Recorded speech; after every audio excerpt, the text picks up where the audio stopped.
November 12, 1942. Richmond, California. The Pacific fog rolled in thick and heavy, swallowing the shipyard in silver mist.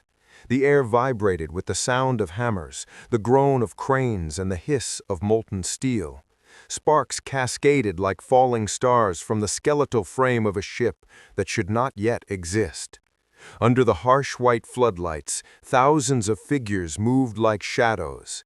Men and women, coated in grime and determination, their faces lit by the glow of welds that burned hotter than the California night. It was 2 in the morning, but nobody here cared about time anymore. Time was the enemy they were trying to defeat. Every second mattered. Every minute was another torpedo fired in the Atlantic, another convoy lost to the black water where German U-boats hunted unseen. And somewhere across that vast, cold ocean, behind barbed wire and concrete, a group of German prisoners laughed when they heard the rumor. A ship? Built in a single day? Impossible. Even in Berlin, engineers dismissed it with smirks. Americans, one officer joked. They think the world runs on Hollywood scripts. They believed that industrial miracles belonged to the Reich, the land of precision, of order, of discipline. Democracies, they thought, were too chaotic to command an empire of steel. But in the American shipyards, chaos had learned to sing in harmony. The clang of metal was the new national anthem. The rhythm of welders and cranes replaced drums and bugles. It was a symphony of creation, ugly, loud, relentless. The fog thickened, blurring the line between night and dawn. On the docks, Henry J. Kaiser stood with his hard hat tilted back, a cigar burning low between his fingers. The light reflected off his glasses as he watched the hull take shape. To him, it wasn't a gamble. It was a declaration. He whispered to an aide beside him, his voice calm but certain. They'll never believe this until they see it with their own eyes. Far away, in the war rooms of Europe, the Axis commanders slept soundly, confident that the Atlantic blockade was unbreakable. Their submarines ruled the sea, their steel ruled the land, and their arrogance ruled their judgment. What they didn't know was that on that fog-drenched night, in a shipyard carved from mud and sweat, the foundations of that arrogance were melting under American fire. Because in less than 24 hours, those workers, farmers, factory hands, mechanics, and mothers, would build a 10,000-ton ship from nothing but raw steel and willpower. And when it slid into the Pacific the next morning, the world would have to face a terrifying truth. America had learned to weaponize time itself. The German prisoners who once laughed would soon fall silent, because that night in Richmond wasn't just the construction of a ship. It was the birth of a new kind of warfare, one not fought by generals or guns, but by sparks, sweat, and speed.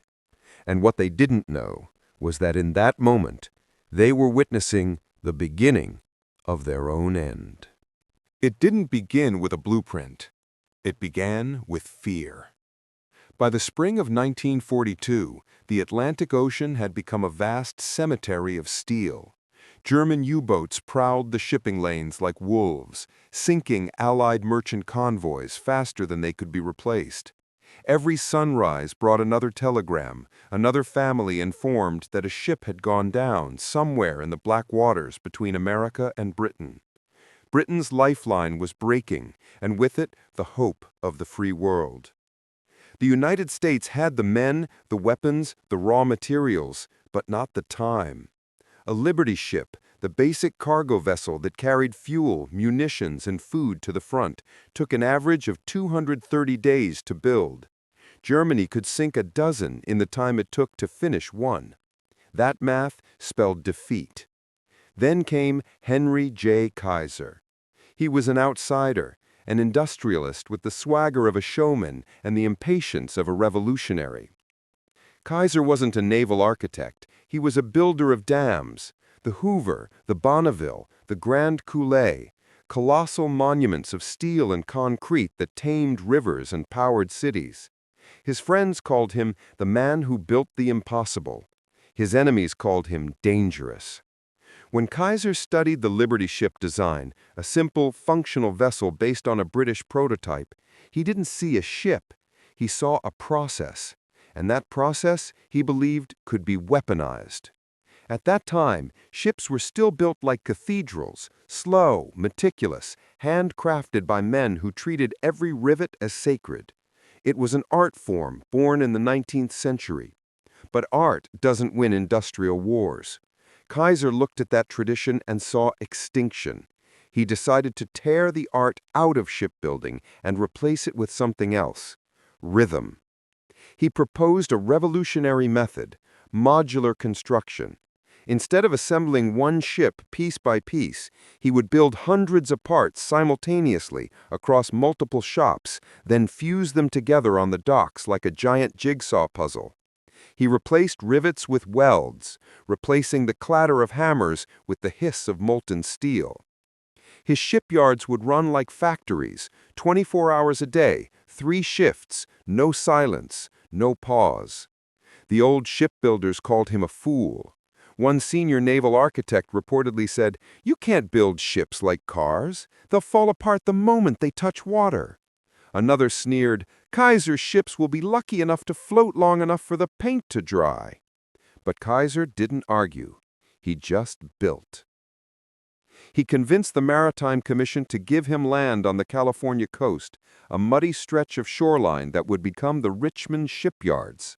There he assembled his own army, tens of thousands of workers, engineers, welders, and laborers. They came from every corner of America: farmers from the Midwest, dockhands from the East Coast, housewives who had never touched a tool. The workforce was 40% women, thousands of them mothers who worked night shifts while their children slept in 24-hour nurseries beside the docks. They built their own city to support the dream: barracks, cafeterias, clinics, even schools. Every day, new trains arrived packed with workers. By 1943, Richmond's population had exploded from 20,000 to more than 100,000. The air was thick with smoke, grit, and hope. Kaiser's philosophy was simple: don't perfect, produce. His obsession wasn't with the beauty of a single ship, but with the speed of the next. When one ship launched, the next was already halfway built. The first few Liberty ships from Richmond were rough. Some leaked, others groaned under pressure. Welders learned the hard way: too much heat and the steel buckled, too little and the seams cracked. But every flaw was documented, corrected, and eliminated. Every mistake was a stepping stone toward mastery. Inside the yards, an invisible culture was forming. Supervisors started calling the place the Machine. No one had ever seen anything like it. The shipyard worked with the precision of an organism. Foremen shouted codes instead of names. Cranes moved on signal lights.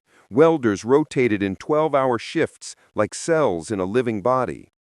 By mid-1942, Liberty ships were leaving the docks in record time. Kaiser had done what no one thought possible. He had transformed chaos into coordination, and coordination into speed. The U.S. Navy, initially skeptical, began to pay attention. The Admiralty noted, "Output at Richmond now exceeds all previous benchmarks." British officials visiting the site stood speechless. One of them reportedly said, "It's as if they're building ships from thin air." And still, Kaiser wasn't satisfied. He wanted more. He wanted to prove a point not just to the Navy, not just to the Axis, but to history itself. He gathered his foremen one night in a small wooden office overlooking the bay. The cranes stood still, silent in the fog. He leaned forward and said quietly, "We're going to build a ship in one day." They laughed. Then they realized he wasn't joking. The engineers protested, "It can't be done." The Navy warned him, "It's a stunt." Even his closest partners thought he'd lost his mind. But Kaiser didn't care. He lit his cigar, looked out the window at the glowing halls in the moonlight, and said, "If we can beat time, we can beat Hitler." No one imagined that this impossible goal, dismissed by experts, ridiculed by rivals, would soon become the loudest symbol of American industrial might the world had ever seen. No one imagined that this apparent failure carried the germ of victory. The first Liberty ships slid into the water with more hope than confidence. In the late summer of 1941, when the early prototypes left the shipyards, the crowd cheered, but the engineers held their breath.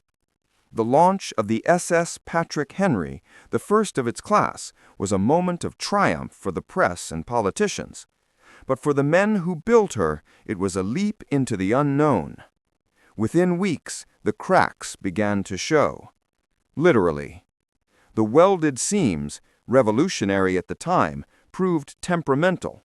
In the North Atlantic's freezing waters, steel plates contracted unevenly. Some ships groaned under the stress, others fractured. Hulls split open like eggshells. The old riveted ships, heavy but flexible, had survived storms that the new welded designs could not. Reports flooded in. A Navy engineer wrote bluntly, "Welds are failing under load, brittle fracture occurring at bow and stern junctions." Another scrawled in frustration, "These vessels are not ships, they are steel coffins." In one notorious case, a Liberty ship cracked clean in half while docked. No storm, nor torpedo, just the cold. The photograph of her broken hull spread through every naval office in Washington like wildfire. The press caught wind. One headline read, "The ships that can't survive their own launch." It was humiliating. Kaiser's experiment, once hailed as the miracle of modern industry, now looked like a dangerous gamble. His critics, the old-school shipbuilders and naval architects, rejoiced. "We told you so," they said. "You cannot mass-produce a craft meant for the sea." A sarcastic British captain reportedly quipped, "She sails like a brick and about as well as one." Another added in a report, "She runs with the grace of a freight train." Kaiser didn't respond publicly, but behind the floodlights of Richmond, the pressure mounted. He gathered his engineers in the drafting room. The mood was grim. They'd built ships faster than anyone in history, but speed meant nothing if those ships didn't survive the ocean. The metallurgy team studied the fractures. They discovered a hidden culprit: temperature embrittlement. The new steel alloy, when exposed to freezing seawater, became brittle under stress. The welds themselves weren't the problem, the steel was, so they changed the formula, adding trace amounts of nickel and molybdenum to restore ductility. Next, they retrained thousands of welders. Many had never worked with metal before the war. They learned to control heat distortion, preheat joints, and stagger weld patterns to prevent warping. For the first time, entire departments were dedicated to stress testing, quality control, and non-destructive inspection. It was trial by fire, or rather, trial by saltwater. Still, the ridicule continued. The Germans, intercepting Allied communications, mocked the Liberty ships. Propaganda radio broadcasts called them America's paper ships. U-boat crews joked that they could hear them cracking before they even fired. But the Allies couldn't afford to stop. Britain was starving. Convoys had to move, no matter the cost. So the Liberty ships sailed, limping, leaking, sometimes breaking, but sailing nonetheless. Each voyage was a test, each captain a gambler. One American naval report summed it up in a single line: "The Liberty ship is expendable, but she must not be unreliable." Kaiser understood the stakes. He didn't need perfection. He needed endurance, just long enough for each ship to complete her journey. A ship that could deliver its cargo once before being sunk was worth the steel it cost to build. But something was changing beneath the chaos. The cracks were fewer, the welds cleaner, the teams faster. Every ship that returned taught them something new. Every failure became a lesson. The Liberty ships, for all their flaws, were beginning to evolve. To the outside world, it still looked like disaster, but in the glowing night of Richmond, A transformation had begun. The machine that Kaiser had built was learning, adapting faster than anyone could comprehend. The enemy laughed at the clumsy hulls and crooked lines, but they didn't see what was coming next. For in every shattered seam and broken hull, the seeds of mastery were being forged, and no one, not even Kaiser himself, could yet see how close they were to turning disaster into legend. It didn't happen with fireworks or headlines. There was no single moment of triumph. The turning point came quietly, hidden beneath the noise of welders, the clang of steel, and the steady rhythm of progress. Somewhere between failure and faith, the Richmond shipyards began to change. The chaos that once ruled the docks had learned discipline. The men and women who had once stumbled through blueprints were now masters of their craft. And though no one realized it yet, America had begun to bend time to its will. The first sign came not from a general or an engineer, but from a foreman, a man named Charles "Red" Myler. He noticed something strange one morning while walking the assembly line. It didn't happen with fireworks or headlines. There was no single moment of triumph. The turning point came quietly, hidden beneath the noise of welders, the clang of steel, and the steady rhythm of progress. Somewhere between failure and faith, the Richmond shipyards began to change. The chaos that once ruled the docks had learned discipline.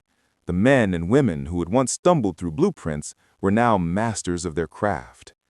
And though no one realized it yet, America had begun to bend time to its will.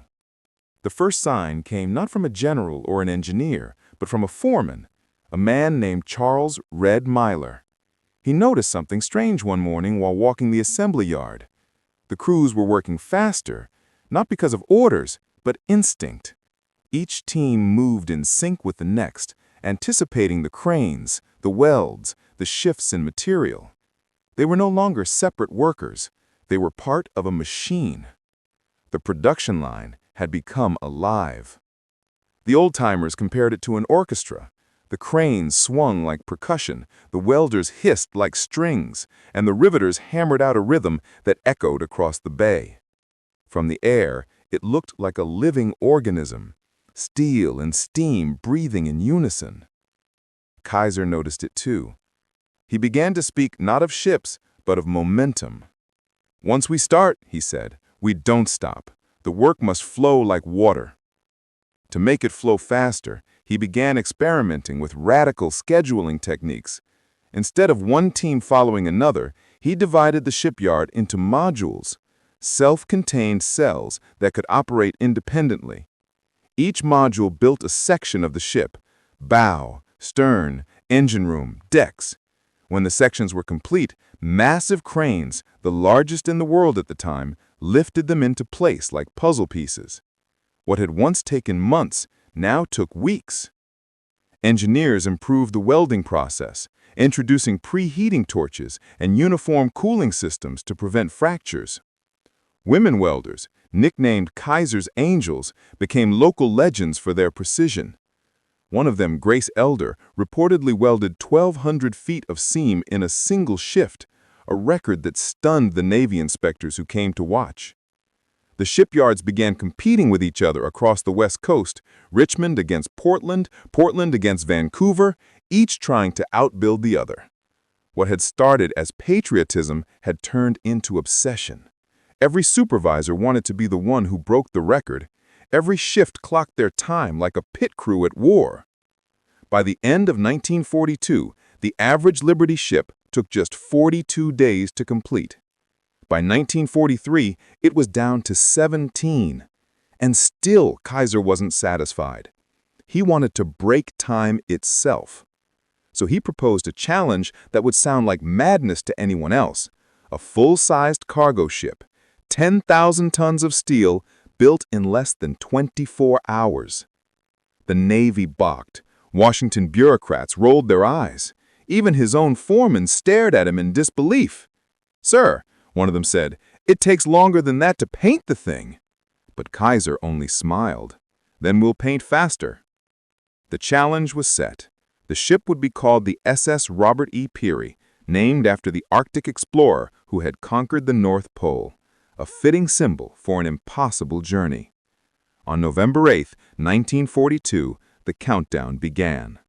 Over 1,000 prefabricated sections were laid out across the yard.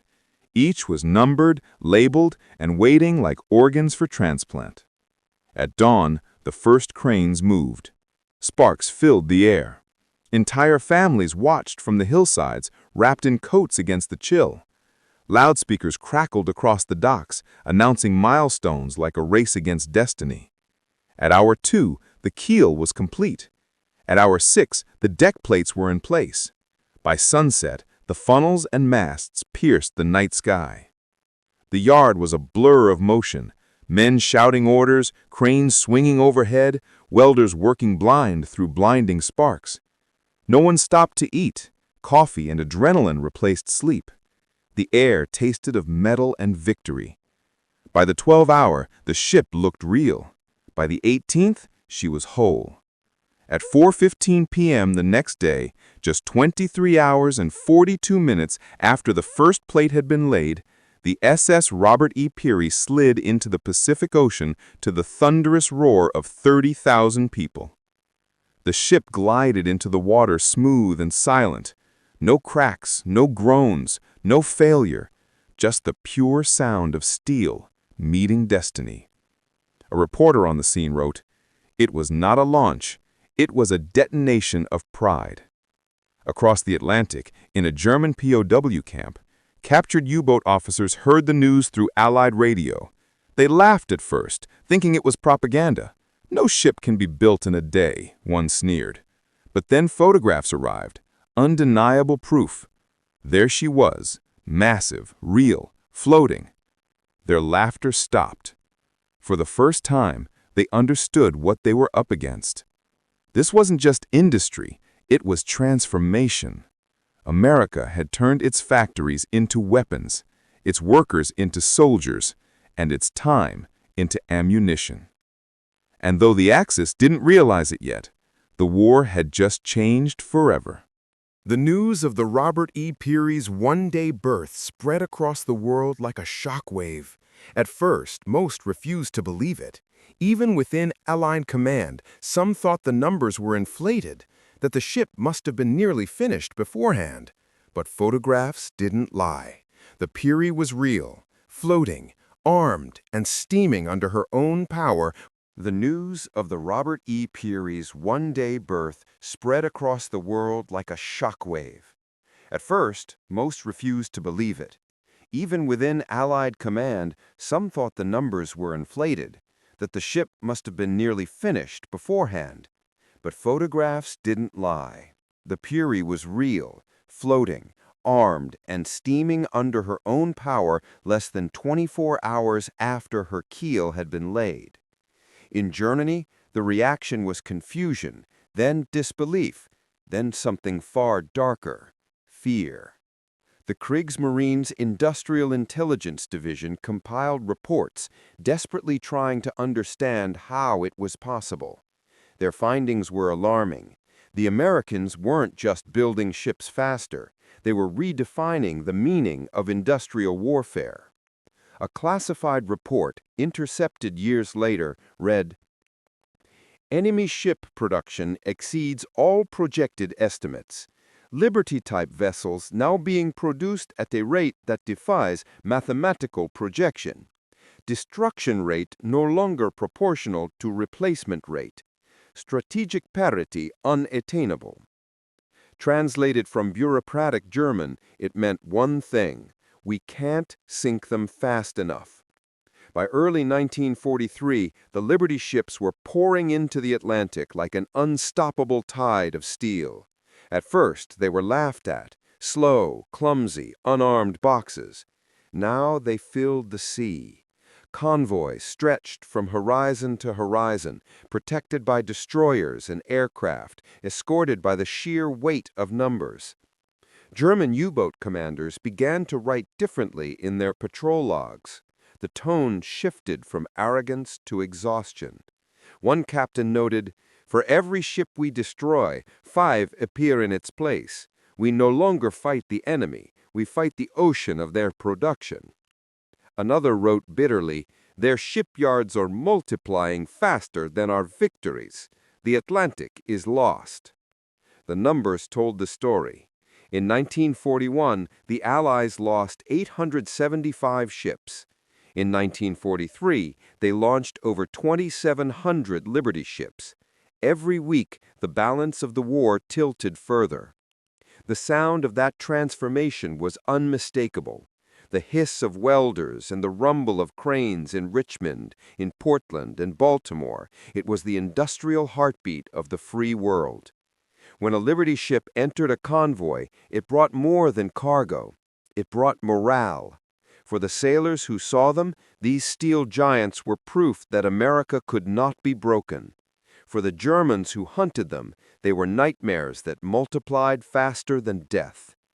The U-boat captains called them ghost ships. They sank one, and another appeared within days, painted, armed, and ready to sail. It was like fighting an enemy who could resurrect. By mid-1943, Allied convoys could finally cross the Atlantic without constant fear. The ocean, once ruled by the wolf packs, now belonged to the machines built by hands that had never seen battle. At night, as Liberty ships moved through the black water, their diesel engines throbbed like a slow, relentless drum. The cadence of 8-cylinder pistons echoed through the fog, a rhythm that haunted the submariners below. One German officer described it later, "You could hear them before you saw them, the pulse of an empire being born." When the Liberty ships were joined by new classes, Victory ships, tankers, and troop transports, the flood became a deluge. The docks of England, once empty and starving, now overflowed with cargo. Food, tanks, airplanes, ammunition, the logistics miracle of the century. The Allied invasion of North Africa, the supply lines to Russia, the build-up to D-Day, none of it would have been possible without the silent army of Liberty ships that carried the war across the water. But for the Axis, the psychological impact was worse than the material one. For the first time, they realized they were fighting not just soldiers, but a civilization, one that could build faster than they could destroy. In a debriefing years later, a captured German admiral admitted, "It was then that we knew the war was lost, not when the bombs fell, but when the ships kept coming." The Liberty ship had become more than a vessel. It was now a symbol of inevitability, the manifestation of a nation's will forged into steel and speed. Even in Berlin, whispers began to spread through the war offices. The Americans have found a way to build faster than God allows. And in the shipyards of Richmond, as the night shift began and the sparks lit the fog once again, the workers didn't know that somewhere across the world, men in black uniforms were staring at maps and realizing that no strategy, no submarine, no miracle weapon could stop what was coming. Because the true weapon of the United States was no longer a bomb or a bullet, it was production itself. The thunder of the forges had replaced the sound of battle, and the rhythm of the Liberty ship's engines had become the sound of doom.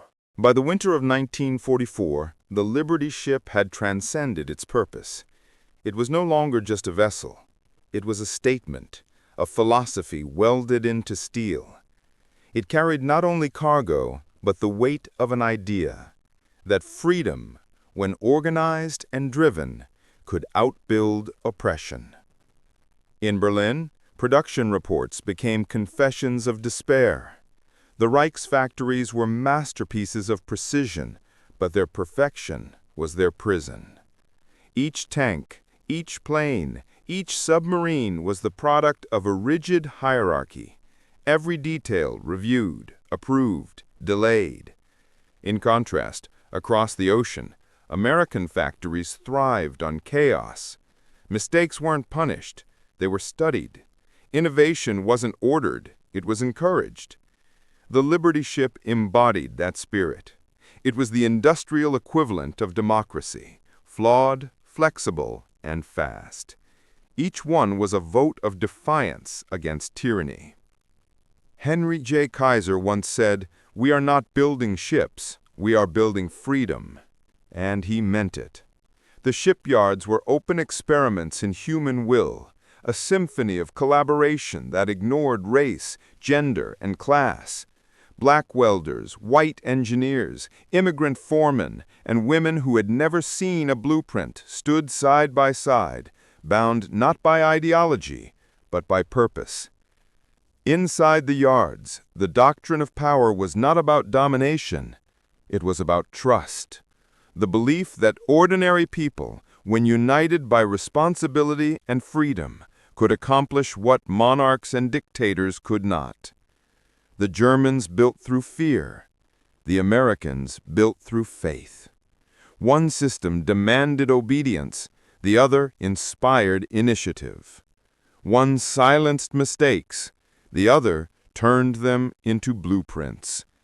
That difference, invisible to the naked eye, became the dividing line between victory and defeat. When Roosevelt called the United States the arsenal of democracy, it wasn't propaganda, it was prophecy. The factories of Detroit, the shipyards of Richmond, the steel mills of Pittsburgh, they were cathedrals of freedom. Each Liberty ship that left the docks was another sermon in the gospel of possibility. To the Axis, it was madness to build something so plain, so temporary, so crude. To Americans, it was genius, because perfection wasn't the goal. Endurance was. A Liberty ship didn't have to be beautiful. It didn't even have to last long. It only had to deliver. And it delivered, it did. 20 million tons of supplies across the most dangerous waters on Earth. In philosophical terms, the Liberty ship was a mirror, reflecting the systems that birthed it. The Reich built with fear, America with trust. The Reich worshipped form, America worshipped function. The Reich sought purity, America sought productivity. And so, while Hitler's engineers chased fantasies, the supertank, the wonder weapon, the miracle jet, Kaiser's welders built one miracle after another, every day, quietly, relentlessly. It wasn't the elegance of the design that won the war, it was the adaptability of the system that built it. A Liberty ship could be produced in any weather, by any worker, using tools that could be repaired with scrap. Its genius lay not in what it was, but in how it was made. That principle, speed, flexibility, resilience, became the doctrine of American warfare. The Allies learned that strategy wasn't just about battlefields. It was about logistics, industry, and willpower. Every Liberty ship launched was an act of defiance, an announcement to the world that freedom could be forged in assembly lines and carried across oceans. The Liberty ship turned the tide of war not because it was invincible, but because it was infinite. It wasn't the most powerful weapon America built, it was the most human. And that was its ultimate secret. The Liberty ship didn't just carry goods, it carried belief, the belief that an imperfect people, working together, could do the impossible. As one historian later wrote, the Axis built monuments to fear, the Allies built monuments to hope. The Liberty ship was both, and it floated. In the end, the doctrine of power wasn't written in manifestos or carved into stone. It was painted on the hulls of ships built by welders who sang through the night, by mothers who worked double shifts, by men who never saw the ocean, yet helped conquer it. The Liberty ship became a sermon in steel, teaching the world that the greatest strength of a free society lies not in the hands of the powerful, but in the hearts of the willing. In the final winter of the war, the Atlantic was no longer a graveyard. It had become a highway, wide, loud, and unstoppable. Liberty ships steamed across it in endless convoys, their decks glistening with frost, their hulls streaked with salt and smoke. What once was a desperate experiment had become the rhythm of victory. The German admirals no longer laughed. They studied their maps in silence, tracing lines across oceans they could no longer control. Their U-boats, the terror of 1941, were now hunted, cornered, destroyed. What they didn't understand was that they hadn't been defeated by a weapon or a tactic.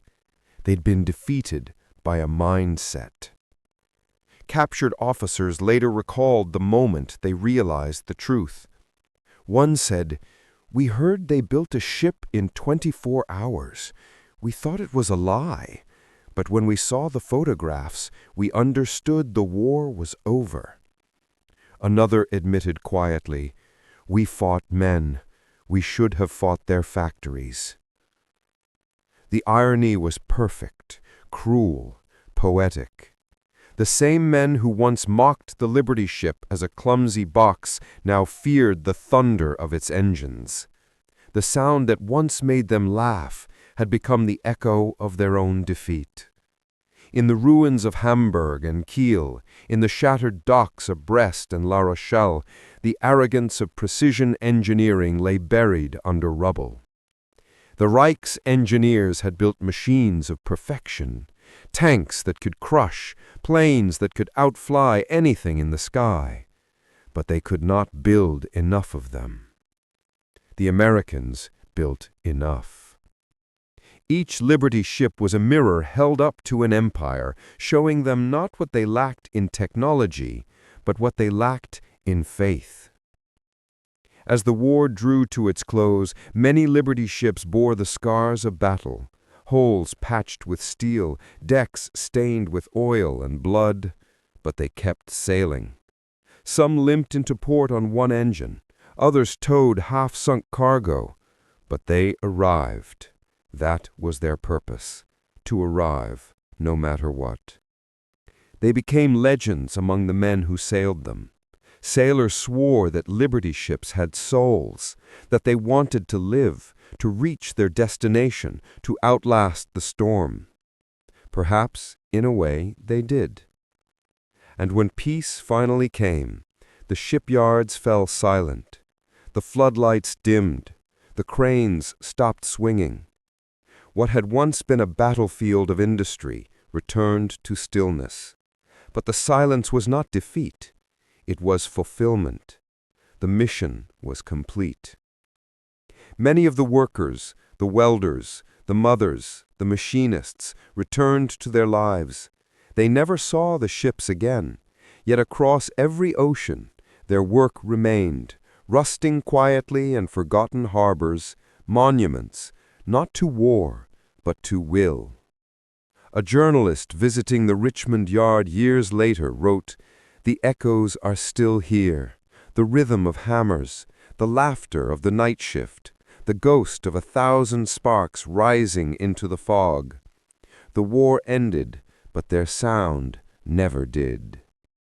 In history books, the Liberty ship is often reduced to numbers. 2,710 built, 200 lost, 38 million tons of cargo delivered. But behind those numbers lies a truth that transcends steel. The Liberty ship was proof that freedom, when armed with determination, becomes a force that cannot be sunk. Those who once laughed now stood in silence. The laughter that filled the early days of the war had long since drowned beneath the sound of engines, waves, and thunder. They laughed when they saw the first Liberty ship. They stopped laughing when they realized the sound of that laughter had become the roar of defeat. In the end, it wasn't the bombs that broke them. It wasn't the armies that crushed them. It was time, the one thing they thought they could control. Because the Americans had done something no empire in history had ever done before. They had learned to turn time into a weapon. And so, as the last Liberty ship sailed under open skies, their engines drumming like the heartbeat of a civilization, the lesson remained, simple, eternal, undeniable.